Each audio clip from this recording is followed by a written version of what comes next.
आज हम बात करेंगे एक ऐसी फिल्म की जो हॉरर होने के साथ साथ एक मैसेज भी रखती है, और वो मैसेज ये है कि जो नजर आता है मीडिया के इस दौर में वो हकीकत नहीं है। तो फिल्म की तरफ चलते हैं, लेकिन उससे पहले एक रिमाइंडर कि अगर स्टोरी अच्छी लगे तो लाइक, शेयर और सब्सक्राइब करना ना भूलिएगा। फिल्म का स्टार्ट एक बेबी सीटर से होता है, और वो जिस लड़की को बेबी सीट कर रही थी उसने कंप्यूटर में हाइड एंड को नाम की एक साइट खोली हुई थी, और इस साइट पर वो मुख्तलिफ स्ट्रेंजर लोगों से बात कर रही थी। और वो लड़की उस बेबी सीटर को बताती है कि वो इस साइट से मुख्तलिफ अजनबी लोगों से बात कर सकती है और उनके साथ चैट कर सकती है। और इसके साथ ही वो अपनी बेबी सीटर को ये भी बताती है कि वो इस साइट से एक अर्बन लेजेंड यानी स्माइली को बुला सकती है, और इसके लिए उसे चैट में 3 दफा आई डिड इट फॉर लोल्स लिखना होगा। और अगर वो ऐसा लिखते हैं तो स्माइली वहां आकर उस स्ट्रेंजर को मार देगा। लेकिन वो बेबी सीटर इस बात को मजाक समझती है, और जब वो बच्ची सो जाती है तो वो बेबी सीटर लैपटॉप में उसी साइट पर वापस जाती है, और वो मुख्तलिफ स्ट्रेंजर लोगों से बात करना शुरू कर देती है। और उसी वक्त उसे लगता है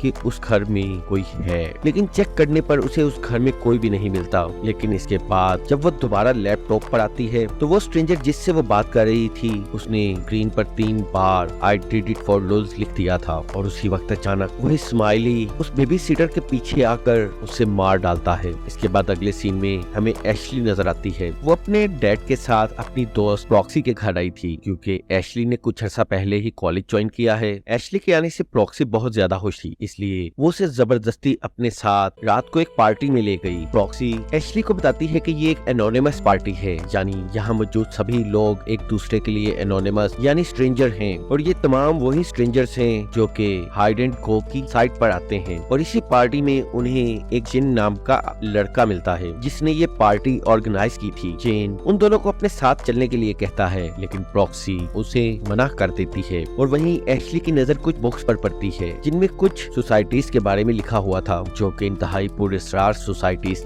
जैसे इल्यूमिनाटी वगैरह। इसके बाद एशली को वहाँ बिंडर नाम का एक लड़का मिलता है, और एशली उसमें इंटरेस्ट लेने लगती है। लेकिन उसी वक्त कुछ लड़के आकर बिंडर का मजाक उड़ाने लगते हैं, और बिंडर खामोशी से वहाँ से चला जाता है। इसके बाद इस पार्टी में एक लड़का hide and go site open करता है, तो ये वही लड़का था जो कि बेबी सीटर से बात कर रहा था। और फिर देखते ही देखते ये लड़का चैट में 3 बार I did it for lols लिख देता है, और ये लिखते ही स्माइली बेबी सीटर के पास आकर उसे मार देता है। यानी ये वही सीन था जो हमें मूवी के शुरू में नजर आया था। और ये तमाम सीन यानी उस बेबी सीटर को मरता देखकर एशली बहुत ज्यादा डर जाती है। इसके बाद प्रॉक्सी उसे बताती है कि इस अर्बन लेजेंड का नाम स्माइली है, और जब भी कोई चैट में 3 बार I did it for lols लिखता है तो स्माइली वहाँ आकर उस स्ट्रेंजर को मार देता है। लेकिन एशली इस बात को मजाक समझती है। अगले दिन एशली कॉलेज जाकर अपने प्रोफेसर से मिलती है, और प्रोफेसर भी एशली की जहानत देखकर बहुत हैरान हो जाता है, और वो उससे काफी इम्प्रेस होता है। और रात को घर में प्रॉक्सी एशली को बताती है कि रात को स्माइली ने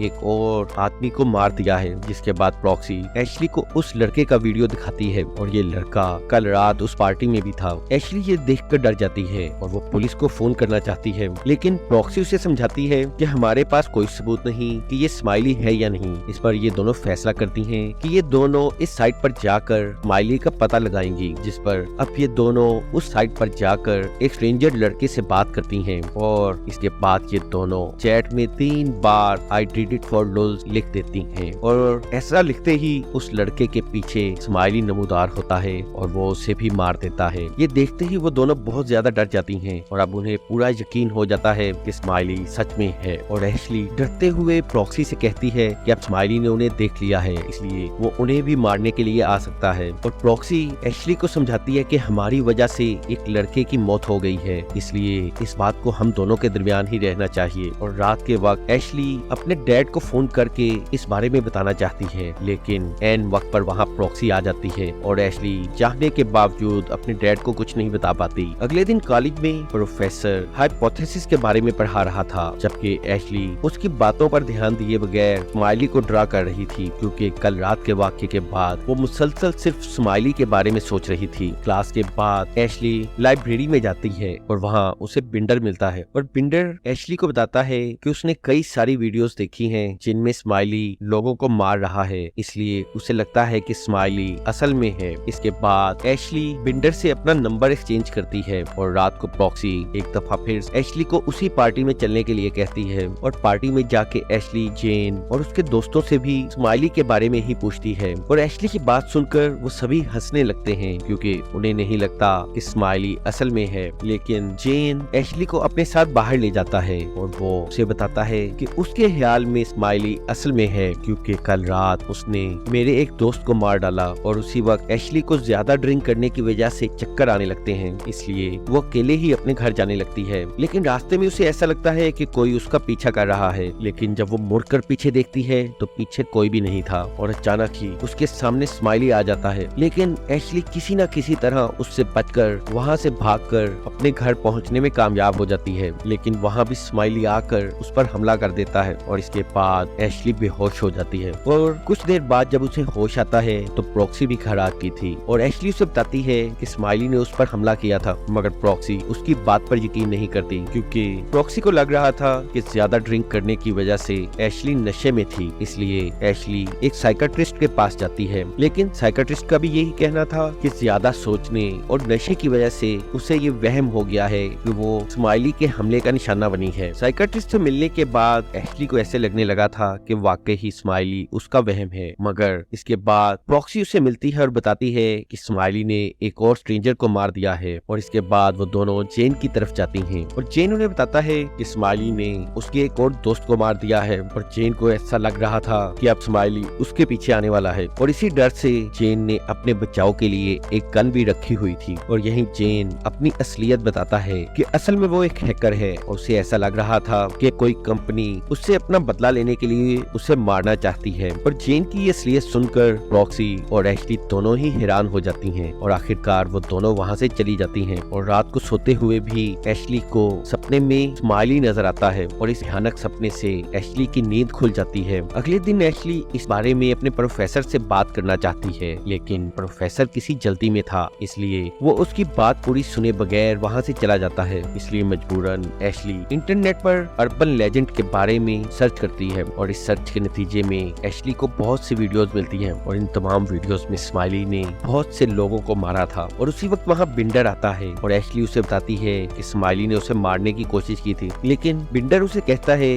कि उसे यकीन नहीं कि स्माइली असल में है और ये यकीनन उसका वहम है। ये सुनकर एशली उससे नाराज हो जाती है और रात को एशली एक दफा फिर उसी साइट पर जाती है और वो ये देखकर डर जाती है कि वहाँ पर स्माइली उसे घूर रहा था। अब एशली उससे पूछती है कि वो कौन है, तो स्माइली चैट में लिखता है कि क्या वो उससे दोबारा मिलना चाहती है। और इसके बाद एशली उससे पूछती है कि तुम कहाँ पर हो, और उसी वक्त स्माइली लिखता है कि मैं तुम्हारे पीछे खड़ा हूँ। और उसी वक्त डर के मारे जो ही एशली पीछे देखती है तो वहाँ प्रॉक्सी थी और वो फौरन ही एशली का लैपटॉप बंद कर देती है और वो एशली को समझाती है कि वो दोबारा कभी इस साइट को ओपन मत करें। इन तमाम वाकयात से एशली घबरा गई थी और एक दफा फिर वो साइकियाट्रिस्ट के पास जाती है और वो साइकियाट्रिस्ट को बताती है स्माइली मुझे हर जगह नजर आ रहा है और साइकियाट्रिस्ट उसे रिलैक्स करने के लिए उसे कुछ दवाइयाँ देती है। अगले दिन एशली बिंडर को मैसेज करके कल के लिए सॉरी करती है, लेकिन बिंडर का जवाब उसे मजीद परेशान कर देता है कि बिंडर का कहना था कि अब वो भी बहुत ज्यादा डरा हुआ है। इसके बाद एशली अपने प्रोफेसर के पास जाती है और वो प्रोफेसर से पूछती है कि क्या इस दुनिया में शैतान भी है, तो प्रोफेसर कहता है कि हाँ, इंसान ही असल में शैतान है जो कि एक दूसरे को मारता है। इसके बाद एशली जब लैपटॉप में अपना काम कर रही थी तो उसे ऐसा लगता है कि स्माइली उस अकेली को वहाँ बैठा देख रहा है और उसे आवाज दे रहा है और इस सबसे परेशान होकर वो अपना लैपटॉप तोड़ देती है। और ऐसा करते देखकर कॉलेज के कुछ स्टूडेंट्स उसकी वीडियो बना लेते हैं और रात को एशली को एक दफा फिर स्माइली का सपना आता है और इस दफा एशली वाकई ही बहुत ज्यादा डर गई थी और अपने इस डर को खत्म करने के लिए वो पुलिस स्टेशन जाती है और वहाँ वो पुलिस ऑफिसर को तमाम बातें बता देती है। लेकिन वो पुलिस ऑफिसर उसे वही वीडियो दिखाता है जिसमें वो लैपटॉप तोड़ रही थी और पुलिस ऑफिसर उसे कहता है कि इस वीडियो को देखकर पता चलता है कि एशली की दिमागी हालत इस वक्त कुछ ठीक नहीं है, इसलिए ये सब तुम्हारा वहम है। अगले सीन में हम देखते हैं कि बिंडर एशली के लिए एक लैपटॉप लेकर आता है और प्रॉक्सी के आने पर बिंडर वहाँ से चला जाता है और प्रॉक्सी एशली को बताती है कि वो कुछ दिन के लिए अपने घर जा रही है। के बाद वो एशली को अपना ख्याल रखने का कहकर वहाँ से चली जाती है और रात को एशली प्रॉक्सी को वीडियो कॉल करती है और प्रॉक्सी उसे बताती है कि जेन उसकी कॉल पिक नहीं कर रहा और उसे जेन से कुछ जरूरी बात करना थी। ये सुनते ही एशली को शक होता है कि कहीं स्माइली ने जेन को भी तो नहीं मार डाला, इसलिए वो फौरन जेन के घर पर जाती है और वहीं उसके घर में वो जेन की लाश को पड़ा देखती है और उसी वक्त जेन के कंप्यूटर ऑन हो जाते हैं और तमाम स्क्रीन पर स्माइली आकर एशली को नाम लेकर पुकारने लगता है। ये देखकर एशली बहुत ज्यादा डर जाती है और वो वहाँ से वापस भागती है और पुलिस को कॉल करती है, लेकिन वो पुलिस ऑफिसर अब भी उसकी बात का यकीन करने के लिए तैयार नहीं था। अब एशली जेन की गन को अपने पास रख लेती है और वहाँ से भागकर घर आ जाती है और वो प्रॉक्सी को बताने लगती है कि स्माइली ने जेन को भी मार डाला है और एशली प्रॉक्सी को कहती है कि अब वो स्माइली को नहीं छोड़ेगी, इसलिए वो प्रॉक्सी को अपनी चैट पर 3 बार आई डिड इट फॉर लुल्स लिखने के लिए कहती है और जो ही प्रॉक्सी ये लिखती है तो एशली स्माइली का इंतजार करने लगती है और उसी वक्त उसके गेट पर कोई आता है और एशली फौरन ही गोली चला देती है। लेकिन जब वो दरवाजा खोलकर देखती है तो बाहर कोई और नहीं बल्कि बिंडर था और उसे एशली ने मार दिया था। एशली को ये सब देखकर बहुत दुख होता है और वो रोने लगती है और उसी वक्त वहाँ स्माइली आ जाता है और वो बिंडर जिसकी अभी सांसें चल रही थी उसकी गर्दन को काट देता है। ये देखकर एशली डर जाती है और घर के अंदर भागती है। अब एशली स्माइली पर गन चलाने की कोशिश करती है लेकिन गन में गोली नहीं थी और उसी वक्त एशली अपने आसपास एक नहीं बल्कि बहुत से स्माइली को देखती है और उन सबको देखते ही एशली डर के मारे खिड़की से कूद जाती है और खिड़की से छलांग लगाने की वजह से वो बुरे तरीके से जख्मी हो जाती है और यहाँ पता चलता है कि वो तमाम स्माइली कोई और नहीं बल्कि जेन और उसके दोस्त थे और वो बेबी सिटर जो फिल्म के स्टार्ट में मरी थी वो भी असल में उनके साथ मिली हुई थी। असल में जेन इस ग्रुप का लीडर था और प्रॉक्सी भी उस ग्रुप की मेंबर थी। अब जेन प्रॉक्सी को बताता है कि उनका प्रैंक कामयाब हो गया और एशली मर चुकी है और उसी वक्त वहाँ बिंडर आता है और बिंडर भी इन सब के साथ मिला हुआ था और जेन बिंडर को कहता है कि अब कल न्यूज के आने से स्माइली एक वायरल सेंसेशन बन जाएगा और उसने कॉलेज में कुछ स्माइली के मास्क भी रख दिए हैं और इन तमाम मास्क से और भी लड़के स्माइली बनेंगे और इसके बाद ये तमाम ग्रुप नारे लगाने लगता है कि एनोनिमस की जीत हुई और असल में ये एनोनिमस एक हैकर ग्रुप था